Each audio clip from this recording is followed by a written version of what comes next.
escape!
Do you think the others are making good progress?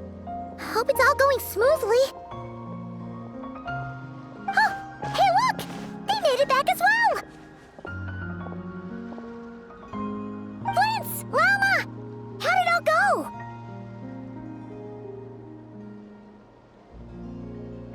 All is well, thank you. Nefer and Yehoda had to stay at the curatorium to wrap things up, so they won't be joining us for now. I ran into Miss Nefa and Miss Aino on the way back.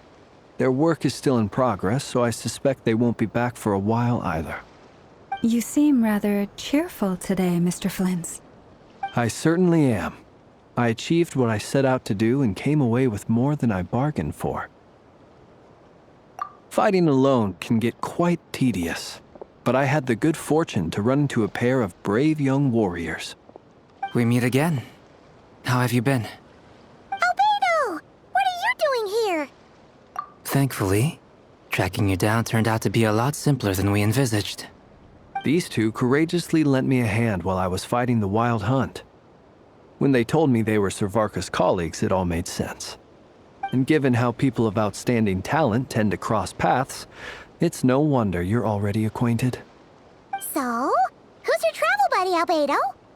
Why don't you come and introduce yourself?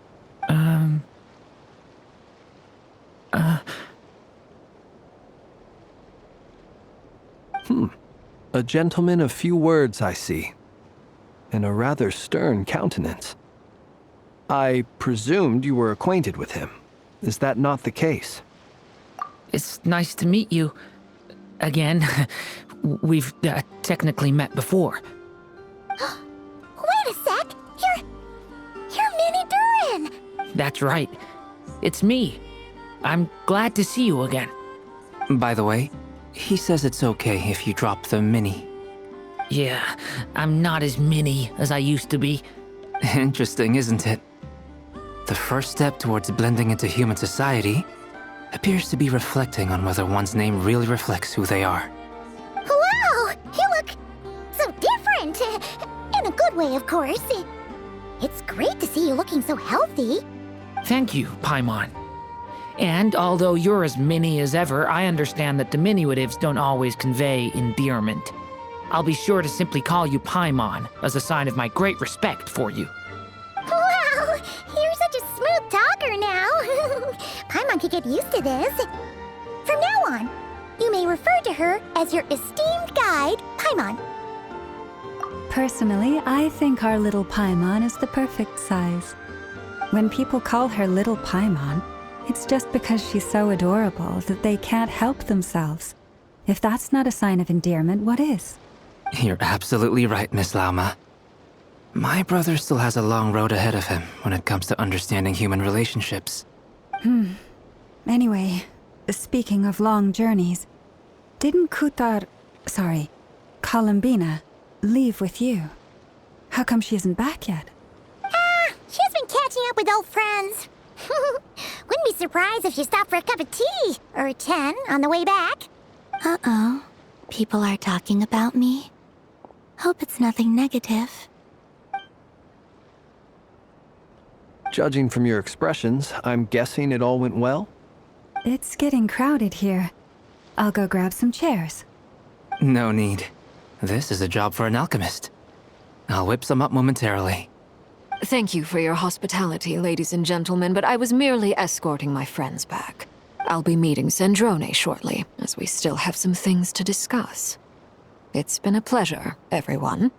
But this is where I'll say goodbye. We really appreciate your help. Oh, come on. Spare the formalities. I'm just glad I could help out some true friends.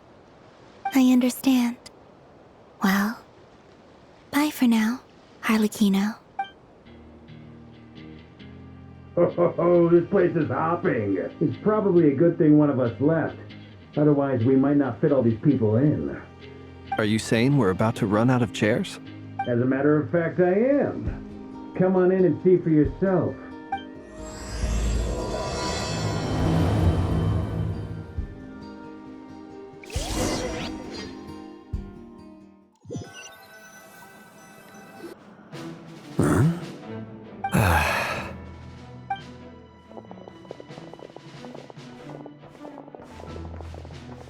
I overheard your little chit-chat outside, by the way. With Miss Columbina's colleague gone, we should be back to the original crew plus the other colleagues I brought in. Though, it looks like we have another new face. Someone else managed to rope in a colleague too? Frankly, you and Paimon are the only people I know here. This here is Deansliff, colleague of Tibet's greatest guide, Paimon, and greatest adventurer, the Traveler. Well, not exactly colleagues, more sort of friends. When someone else jumps in to do the announcing, you know you're speaking to someone important. Let's hear what he has to say. Note to self. Once Paimon knows your name, the rest of the world will soon follow. When he comes looking for us, it's usually something important. Paimon's guessing you've heard about the Wild Hunt, then. From the looks of it, you're about to hold a meeting. If I were to say that the Wild Hunt is our mutual enemy, would that earn me a seat at the table? As the saying goes, the enemy of my enemy is my friend. Mr. Dainsliff, there's a seat with your name on it. Though, I can't promise the same for everyone else. Hey, Albedo, think you can rustle up a couple more chairs? After all this time apart, Grandmaster Varka's first order is to rustle up a couple more chairs. Is he being sarcastic? Hey, he's your brother. Why are you asking us? I've still got a lot to learn about the nuances of human conversation. Trying to decipher Albedo's way of speaking has been like jumping in at the deep end. Oh, good point. Paimon gets you now. Don't sweat it. There are people who go their whole lives without getting the hang of it. You're ahead of the game already. I wonder what's taking Nefer so long. Perhaps you should go and check in with her. If anyone can hurry her along, it's you. I just got back from the curatorium. Besides, aren't you curious to see what's taking her so long? Miss Nefer doesn't strike me as the type to share secrets. And since gathering intel is her specialty, I'm guessing she'd prefer to keep her methods confidential. Under such circumstances, would it not be tactless for me to impose? Oh, but it's fine for me to impose. What can I say? You have an unrivaled ability to garner people's affection, Miss Moonchanter. Besides, you have far more in common with her than I do. All right then. Impressive. She barely fought back at all. I admire your powers of persuasion, my friend. As I'm sure Miss Lauma will realize soon enough, the trick in life is to always pitch in with other people's responsibilities so that you can be selective with your own. Another trick is to simply hide in the background. Spoken like a true sage. Anyway, looks like we've got some time to kill before the meeting. Let's take a little breather, folks, and feel free to chat amongst yourselves. We'll get down to business once the other two arrive.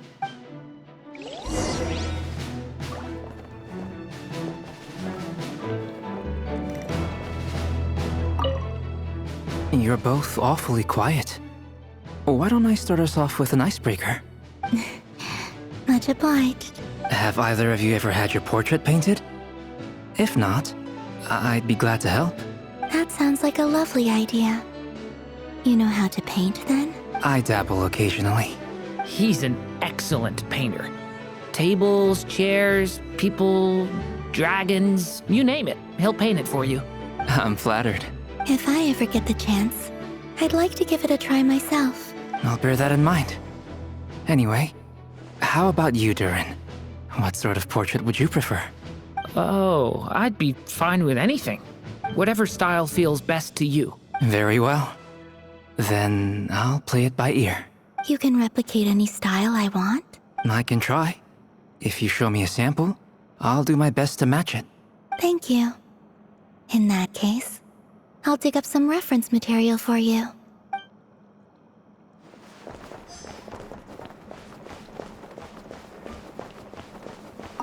Truth be told, I can't remember the last time I was in a meeting with so many people. You're not alone there, my friend. The Lightkeepers also struggle to bring everyone together for a serious discussion. I don't doubt that. I've only ever met two Ratniki, one being you, and the other being that young guy, Itlua. Itlua is a good apple. I'll give him that. He's kind, honest, and regularly delivers supplies to my lighthouse. A true Ratnik to the core. In that sense, he puts me to shame. So you're what? A fake Ratnik? That's what it sounds like you're saying. But I get the feeling that's not quite what you meant. Come on, why the awkward silence? Sorry. I'm not even gonna bother trying to hide it. You've known all along, haven't you, my friend? Now that was an awkward silence. Let's just keep this between ourselves. That goes without saying. Gotta be careful what you share with youngsters, after all. Anyone else in the know? Let me guess. The Traveler and Paimon? It's dangerous being too sharp for one's own good, you know. Then, in the name of the Animo Archon Barbados himself, I swear, your secret's safe with me. When we went for drinks, you said that you and Barbados were practically best buds. In the light of that claim, do you really expect me to take your oath seriously? Of course. Just as long as you don't go spreading around the fact that I'm close with Barbados, all right? Fair enough, then. Nothing like a bit of mutual leverage to seal the bonds of friendship.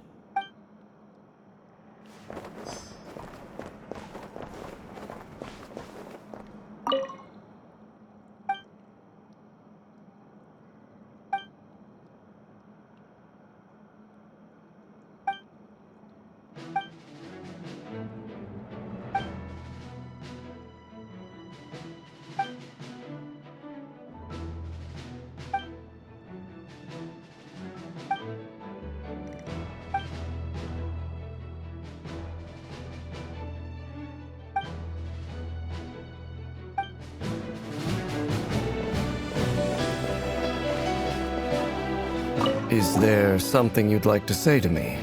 Yeah! For starters, why'd you just show up here without even giving us a heads up?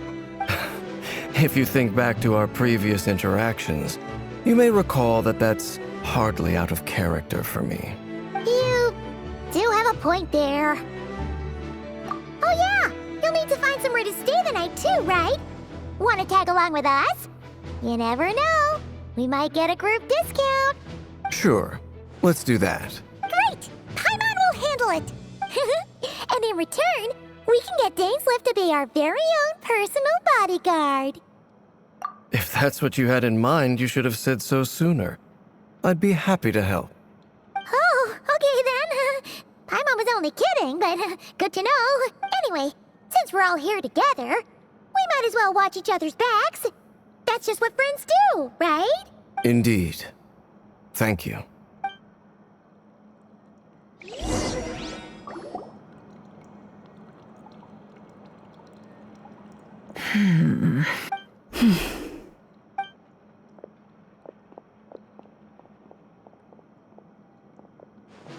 Ah, Miss Nefer. You made it after all. But what about Yehoda? I'm here to give you an update on how things are going on our end. Once this is over, I'll be heading straight back to continue my work. I left Yehoda back at the curatorium to watch over things while I'm gone. So much for just this once. Shh! Not so loud! We're on a roll here. What if she remembers and suddenly decides to back out? Did you say something, Mr. Varka? Huh? I didn't say anything. Right, Flints? Must have been a frog. They get so noisy around here at nighttime. It's like they're putting on a concert in the background. Anyway, before we begin, there's a few introductions to make. Let me start by saying that it's an honor to be speaking before so many distinguished colleagues and collaborators. But first up, we have Miss Lauma. As Moon Chanter, she's the leader of the Frost Moon Scions, a local religious community in Nodcry. Then there's Miss Nefer, boss of the Curatorium of Secrets, an intel gatherer extraordinaire. Nefer is leading the investigation into Rerer's background, assisted by Yehoda and Lauma. From the little I've heard, they're making some great progress. Over here, we have Mr. Flints, a ratnik and guardian of the abandoned lighthouse. In our last operation, he courageously distracted the Wild Hunt to buy time for the rest of us. For those of you who've never met, this is Mr. Albedo, a renowned alchemist and captain of the Knights of Favonius investigation team. By his side is a new face for us all, myself included, Mr. Durin, who has come to lend his aid. Next up, we have the Moon Maiden and former Fatui Harbinger, Miss Columbina. Then we have the Traveler, who's earned more titles than I could possibly hope to list out, so I'll spare you the rundown. And Paimon, the ultimate travel companion and quite possibly the best guide in all of Tevat. Whoa! That's a lot of people! Great turnout! Miss Nefer, it looks like you might have another job coming your way, so, congratulations on the booming business, I guess. You think I haven't got enough on my hands as it is? Who's looking for me now? That would be me, Miss Nefer. I have a commission for you. And you are? Who I am doesn't matter right now. What does matter is that I'd like you to gather more intelligence about the Recher of Solnari. Well, it's not as if we never take on anonymous commissions. But in your case, I'll have to decline. I'm gonna take a wild guess and say your job's probably more hassle than it's worth. Something about you seems like bad news. It's my eyes, isn't it? Conrian, I assume. And what's with the mask? Are you trying to hide your identity? In any case, the fact that you're even still alive raises an awful lot of questions for me. My name is Dainsleif. And yes, I am from Conria. As I'm sure you're aware, the Recher of Solnari's real name is Rerir. He was once an acquaintance of mine. Really? Then you must have been quite an influential figure yourself. You flatter me, but none of that matters anymore. My point was simply to clarify why I have asked Miss Nefer to investigate Rerir's background. So you're both from Conria, and it sounds like you used to be friends? What am I missing here? Surely you already know how he became one of the Five Sinners. I'll tell you everything I know. The history of Conria, the names and identities of the Five Sinners. I remember it all like it was yesterday. I have never spoken openly of this before. But the truth was exactly as people say. The Five Sinners were each driven by their own desires, and it was by playing upon these that the Abyss tempted them to their fall, tearing Conria apart in the process. The visionary, Vedafinir, who wished to foretell the future. The wise, Haroptatir, who sought limitless knowledge. Gold, Rhindaughter, who desired to create life. The foul, Sertologi, who pursued supreme strength. And last, but not least, Recher of Solnari, Rerir, Ravager of the Moon. Of the five, Rerir is the only one who remains a mystery to me. He never harbored grand ambitions. So what changed in the space of a single night? How did he come to fall like the others? In other words, you're saying that his change came as a shock to you, and you have no idea what actually happened? That's right. You mentioned how the Abyss tempted them, which led to their fall. But what did that look like in practice? And what other context can you give me about the events of that time? The more detail you can give me, the better. Strangely, now that it comes to it, I hardly know where to begin. The fateful night took place during the era of the Eclipse Dynasty. One day, my elder brother, the visionary, Vedifenir, was summoned to the palace by the Vinster King, only for the king to gouge out his eyes and cast him into the dungeons. When I came to hear of this, my fury knew no bounds. I gathered together every ally I thought I had, and together, we set a night to storm the palace and free Ved. Centuries on, the memories of that night still haunt me like a never-ending nightmare. We broke through the palace gates, just like we had planned, each striking towards our separate targets. But then, I was betrayed. Even Vedifenir, the very person I had come to rescue, abandoned me and partook of the Abyss's power. So, it's personal after all. Then tell me, Mr. Dainsleif, what price are you willing to pay? You, of all people, must know that nothing comes for free. I cannot say what price would be worthy of such a commission. But know this. Rerir was not always a madman. Believe it or not, there was a time when he was just an ordinary man, working for the Conrian Intelligence Service.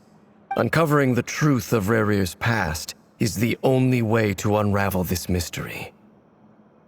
But before you decide if you will accept my commission, I will tell you more about him.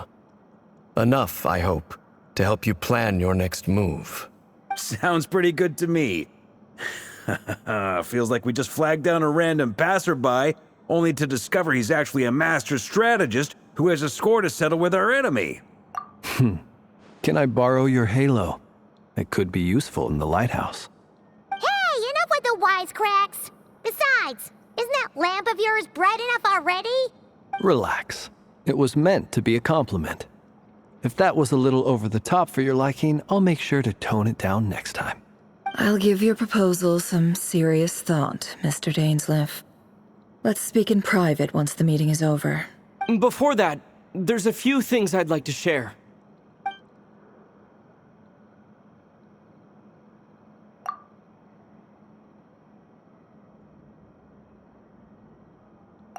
Now that we've united the hearts of the three moons, your power should be greatly enhanced. But it seems like that hasn't happened yet. I believe it will take a little longer. You've done so much for me, so I want to be completely honest with you all. Even though I'm doing a lot better now, the truth is, my recovery will likely be an ongoing process. From the moment I was born, my power has been slowly ebbing away. And that is because Tevat has never accepted me. Even with the moons united as one, it seems my rejection cannot be undone. So far, I have yet to find a solution. It may turn out to be a problem that will plague me until the day I finally leave this place behind. Even so, I will do everything in my power to help you drive out the Reihir of Solnari. As Arlecchino put it, this is not about chasing the spoils of victory. It's just a gesture of heartfelt gratitude. Kutar.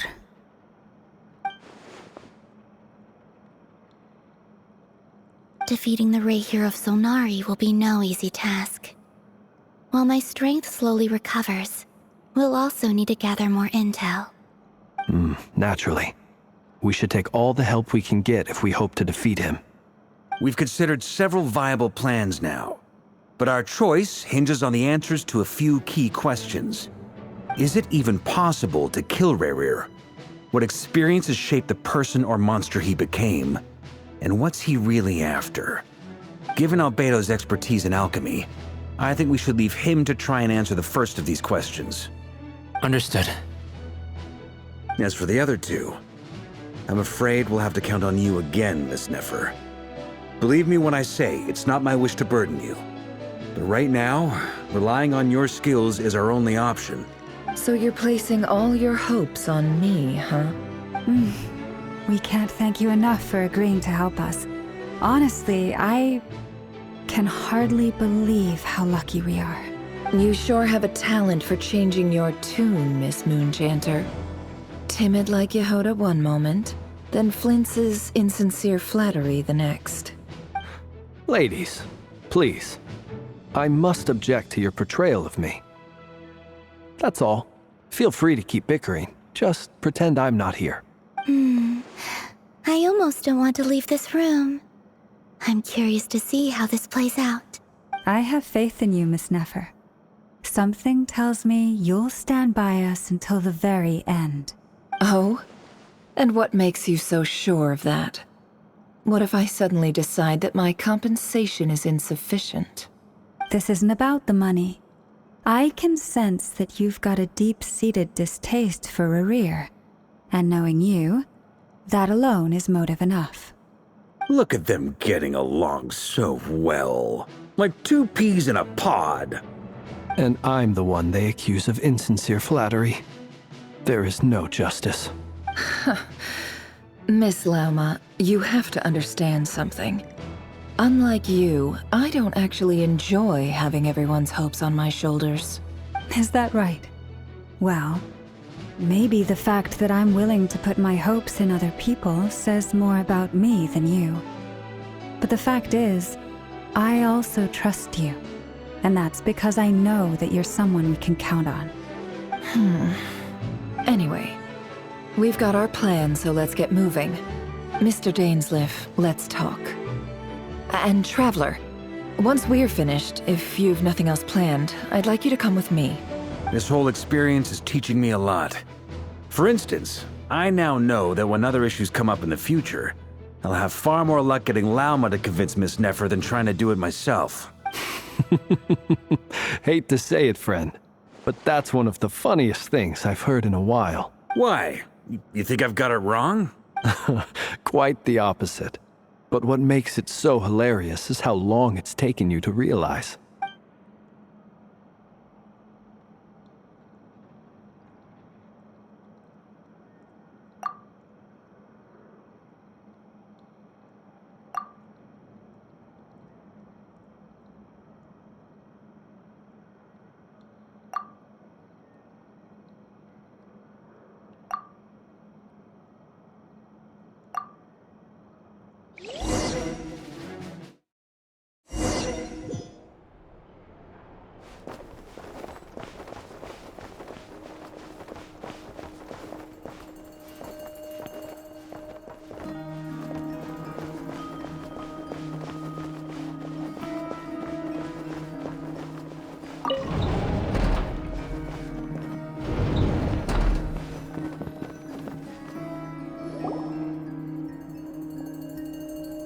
Thank you for waiting. It's okay. We actually used the time to help Dainsleif get a room at the hotel.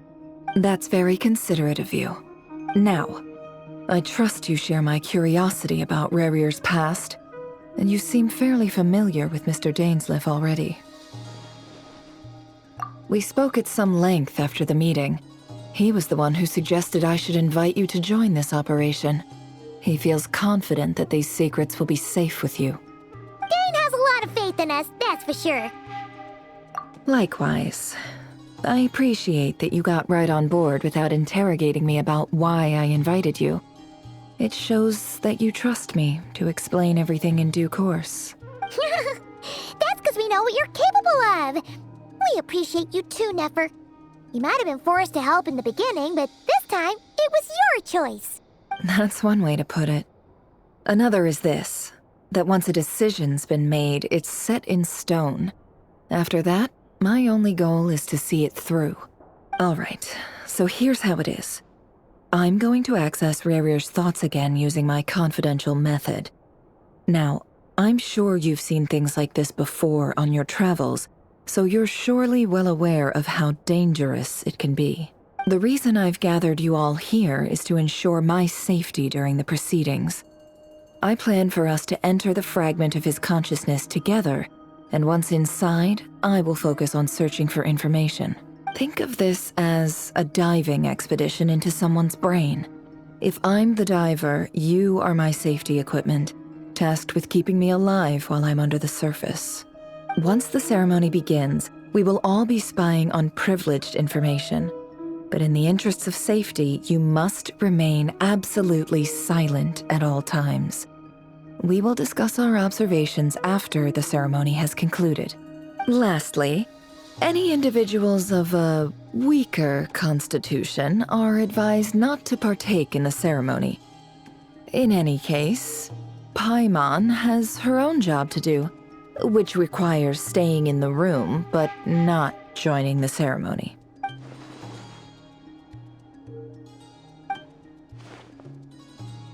Well, good luck, everyone! Sounds like all Paimon can do is cross her fingers and root for you guys. There's a little more to it than that. I was being serious when I said you have a job to do. While the rest of us are inside Rarir's mind, it's imperative that we have a team member on the outside. In the event that something goes wrong, you will be our first responder. I don't anticipate any issues, but the extra level of safety will be greatly appreciated. I second that. This is a dangerous operation here, and you're our whole rescue team.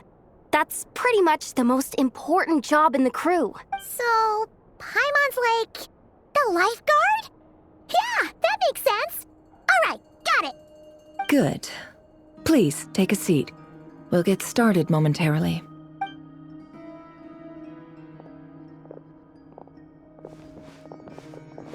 So, did Mr. Dainsleif tell you anything else? He told me that he believes Rarir kept some big secrets in his life. He's not sure that they were the cause of his eventual downfall, but he's asked me to uncover what those secrets were all the same. But surely you're not planning to go through with this, no matter the cost. If you think that, you'd be overestimating me. I'm a businesswoman, not a mercenary. But I do have my own professional reasons for taking this job. You think I'd turn down the opportunity to get a first-hand glimpse into Conrian history? No chance. Well, as long as you don't let morbid curiosity get in the way of safety concerns, we're good. We'll do whatever we can to help you. You're such a killjoy.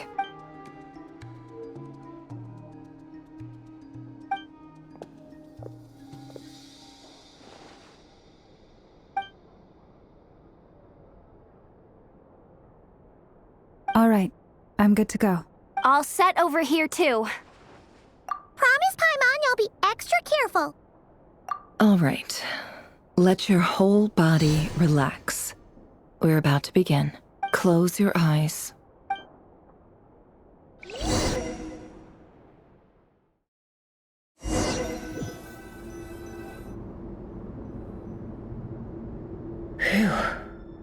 Could this be his office? Pretty standard setup. Bookshelves, paperwork, files. According to Dainsleif, Rarir used to be an intelligence operative. Chances are there's plenty of top-secret intel stashed away in this room. Is this where you keep your secrets, Rarir? Can't say I'm not looking forward to this.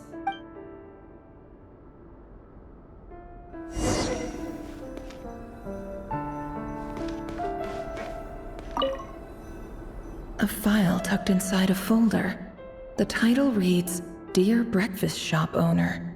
It's a list of names, but at this stage I have no idea who any of them even are.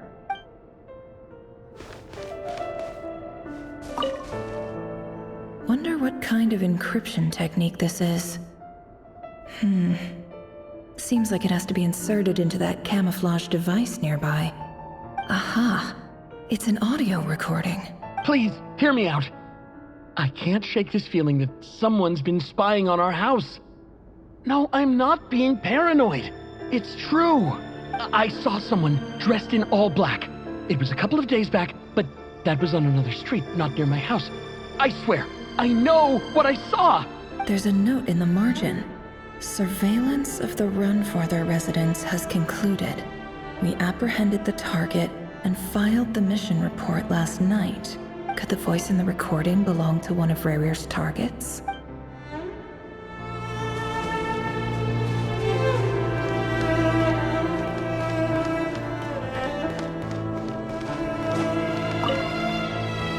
Bookshelves full of documents. Looks like these are all files, packed with the personal details of individual Conrians. The Crimson Moon dynasty preceded the eclipse. Since Rarir worked as a secret agent during the latter, it stands to reason that he was tasked with purging remnants of the old dynasty. Yep, lines up exactly with what Dainsleif told me.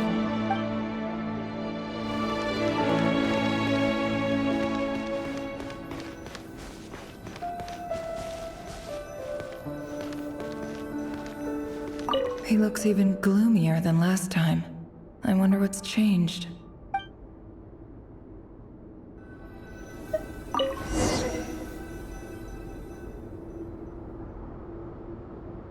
Today's files are in. Time to wade through them, just like usual.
Male, 51. Occupation, cook. Confirmed Crimson Moon descendant. Has maintained frequent contact with other descendants over the past year. Poses a threat to the dynasty.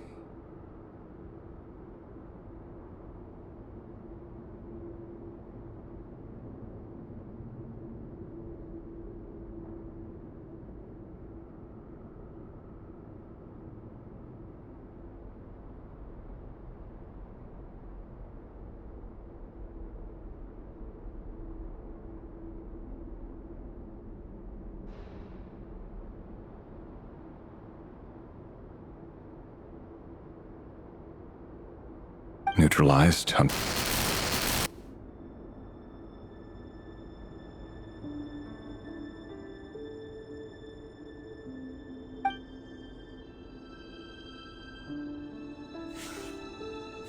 This one should be archived under purged targets.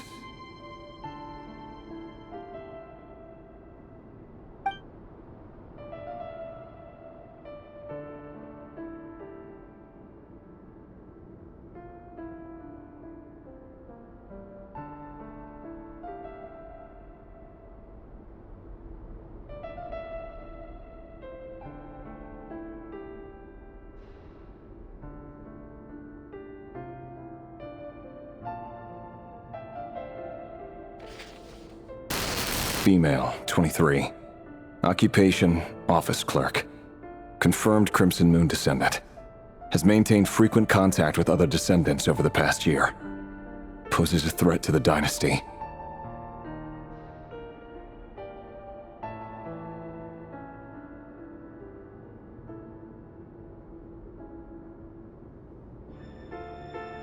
Neutralized.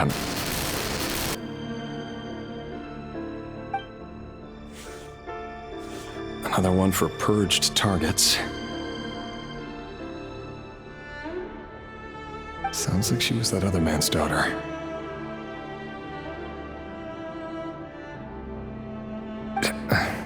Never mind.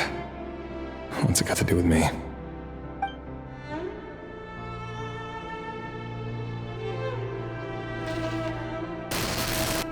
Male, 40. Occupation, teacher. Confirmed Crimson Moon descendant. Has been observed making contact with other descendants during the past year. Poses a threat to the dynasty. Neutralized on...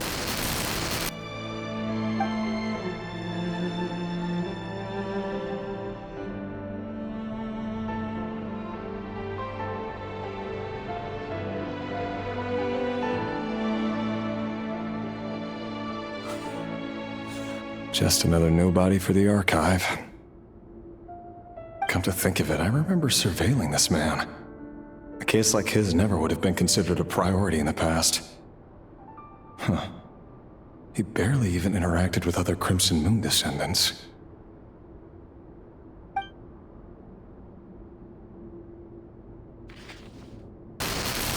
Neutralized. Filed. I have no recollection of this girl. None whatsoever.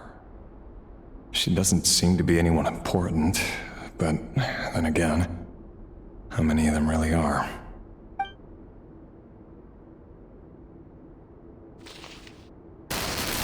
Female, 13. Occupation, none. Orphan and confirmed Crimson Moon descendant. Has been observed making contact with other descendants during the past year. Poses a threat to the dynasty.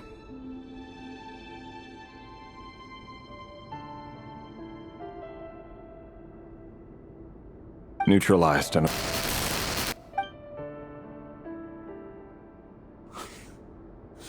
Filed.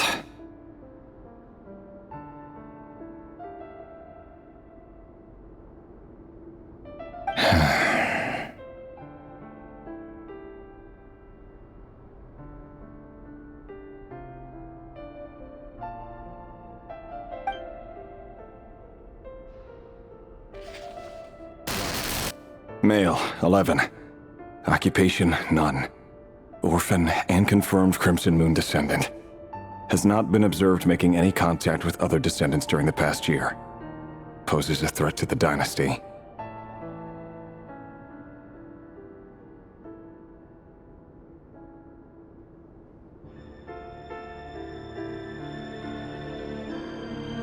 neutralized and...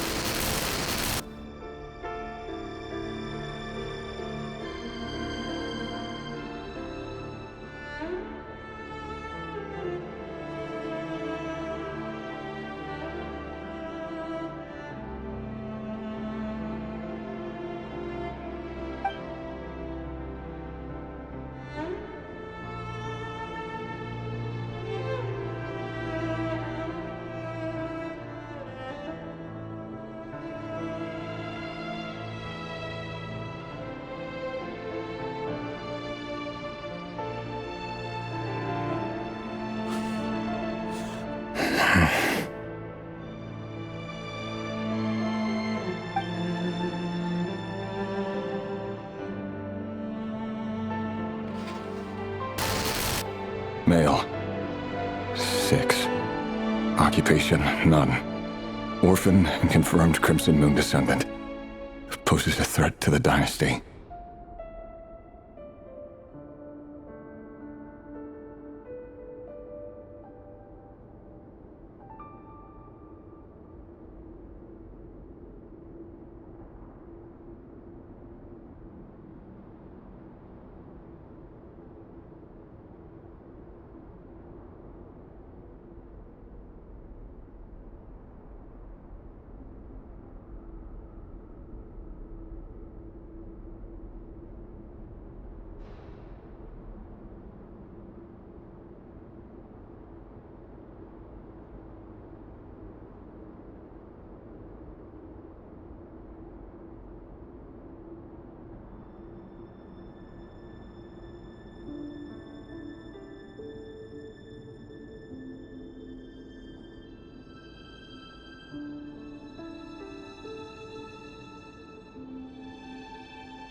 It's funny, isn't it?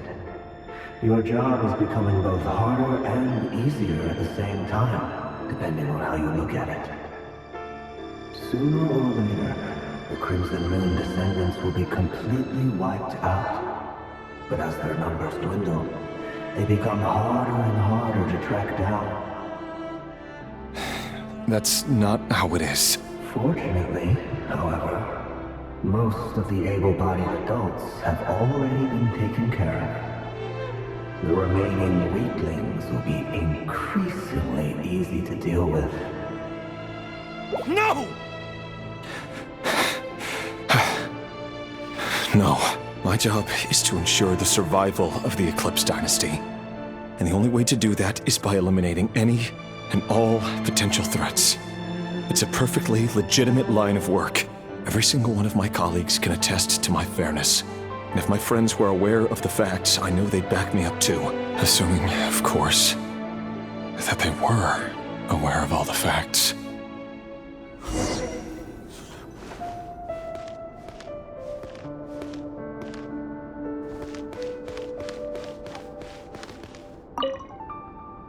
A box containing a ring inlaid with a precious gem.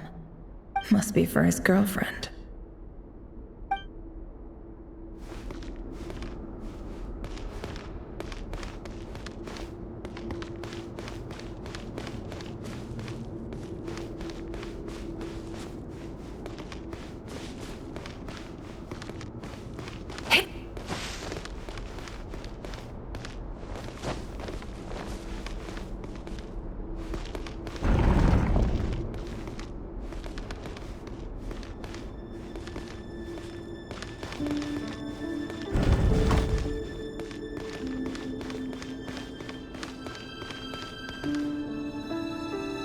Mr. Vedifalnir?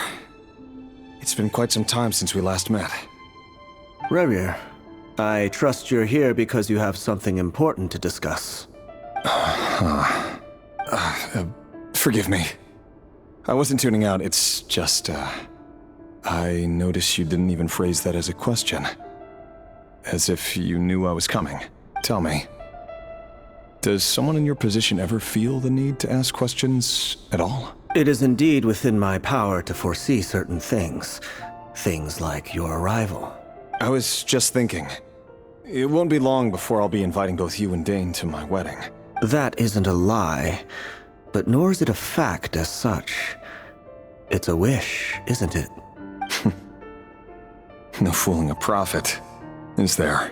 Ever since that day we met for drinks, I knew it was only a matter of time before you came looking for me. Does it feel good? Knowing how the future will unfold. I'm afraid the notions of good and bad fail to capture the complexity of what such a power entails.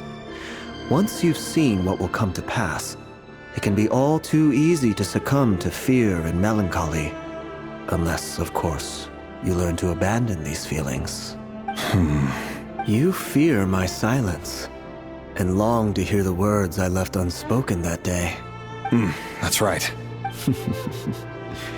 You must have noticed my reluctance to broach the subject. And the reason is simple. Because the truth could never have lived up to your hopes. For both our sakes, such words are better left unsaid. The burden of prophecy was never meant for your shoulders. So who exactly do you deem worthy to hear your prophecies? None but our exalted king? Or rather, our king as he once was. You're closer to his majesty than I am. You must know better than anyone how much he's changed. You say that as though it is to my benefit. Yet precisely because of that, I dare not speak rashly. A king can turn out to be the most virtuous of rulers, or a tyrant more terrible than the most vicious of dragons. You are so wise and far-sighted, yet still you would have me live in fear of the unknown? You make a fair point. Especially given my silence alone was all it took to send you spiraling downwards. Very well then. Let me offer you some advice. And I say this not as a prophet or a visionary, but simply as the brother of your friend. For many reasons, there is very little chance of your marriage ending in happiness. If happiness is what you seek, you should find another fiancé.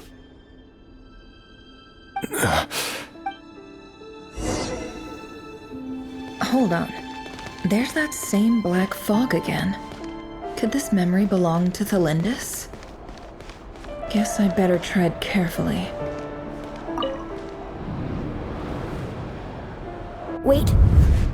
Hear me out. This time we finally got a clear look at his face and learned his true identity. His name is Rerir, and he claims to be one of the king's guards. What did you say? A cruel irony, isn't it? The man you're set to marry leads a double life as a brutal executioner. Why are you telling me all of this now? Simple. It's because I want you to kill him. You are the only person he would never suspect. No, absolutely not. I would never dream of doing such a despicable thing. So you'll just stand by and watch him slaughter us to the last? Do not forget that the blood of the Crimson Moon flows in your veins too. The blood of the Crimson Moon? What does that matter now? The dynasty has long been dead and gone. You think that alone is reason enough for me to throw away everything I have? Why wouldn't it be? You two were once a child of the Crimson Moon, just like me. Don't tell me you've never felt so much as a flicker of fury for the way we were trampled into the dust. As long as you promise to abandon this pipe dream of restoring your dynasty, I can try to persuade him. Or have him persuade the Vinster King. Persuade the Vinster King? Do you even know why he's so obsessed with hunting us down? Why he keeps trying to force us to hand over our secrets? over and over again? Or why we refuse to give up on restoring the dynasty? The Vinster King. A blind fool. His eyes clouded by powers from beyond this world. A petty little man with a miser's heart. And he dares to sit upon the throne? Mark my words. Sooner or later, Conria will fall. And it will be his doing. If you can't bring yourself to do it, so be it. Just you watch. It won't be long before calamity descends upon us all. The Rehir of Solnari. That really is quite a secret you've been keeping from me, Rarir. But who am I to talk? Am I really any better? I've kept my own past a secret this whole time too. Love should be built on honesty. But ours was born from lies. And yet, is it really so wrong to hide things that would only make life harder? If we don't cover up the parts that no one else should see, how can we go on pretending to be normal? Vedifulnir must have known all this. And that's why he made his prophecy. In the end, nothing stays hidden forever. But I won't just sit by and watch this disaster unfold. I'll do everything in my power to protect what I cannot afford to lose, no matter who I have to face.